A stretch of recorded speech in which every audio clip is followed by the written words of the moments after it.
అందరికీ నమస్కారం. వాల్మీకి కుటుంబ సభ్యులందరికీ నమస్కారాలు.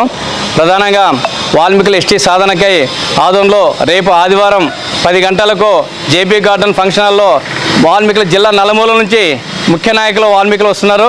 ఈ రౌండ్ టేబుల్ సమావేశాన్ని వాల్మీకులందరూ జయప్రదం చేయాలని, అదేవిధంగా ఎన్నో సంవత్సరాలుగా మనం ఎస్టీ సాధన కోసం అనేక ఉద్యమాలు చేశారు మన పెద్దలు.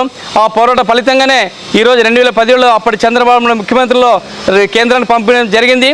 ప్రధానంగా మన సమస్య సెంట్రల్ ఉంది కాబట్టి, సెంట్రల్లో మన బీజేపీ అధికారం ఉంది కాబట్టి ఏదేమైనా సరే ఈ కూటమి ప్రభుత్వంలోనే మన ఎస్టీ సాధించుకోవాలనే ఉద్దేశంతో రానున్న కాలంలో ఆదోన్లో భారీ బహిరంగ సభకు సన్నాహాలు చేస్తున్నాం. అందులో భాగంగా రేపు ఆదివారం 10 గంటలకు జిల్లా నలుమూల నుంచి ముఖ్యమైన నాయకుల రౌండ్ టేబుల్ సమావేశం వచ్చి ఆ బహిరంగ సభకు ముఖ్యంగా ప్రిపరేషన్ మహాసభ జరుగుతుంది. కాబట్టి ఈ రౌండ్ టేబుల్ సమావేశంలో రానున్న బహిరంగ సభకు ఏ విధంగా కదిలించాలి, ఉద్యమాన్ని ఏ విధంగా తీవ్రతరం చేయాలనే ఉద్దేశంతో ఈ రౌండ్ సమావేశం ముఖ్య ఉద్దేశం. కాబట్టి వాల్మీకుల సోదరులందరూ కూడా పార్టీలకు అతీతంగా, సంఘాలకు అతీతంగా అందరూ కలిసి రావాల్సిందిగా కోరుతున్నాం. జై వాల్మీకి. రాంభీమిరెడ్డి, వాల్మీకి సీనియర్ నాయకులు, మాజీ జెడ్పీటీసీ ఆలూరు.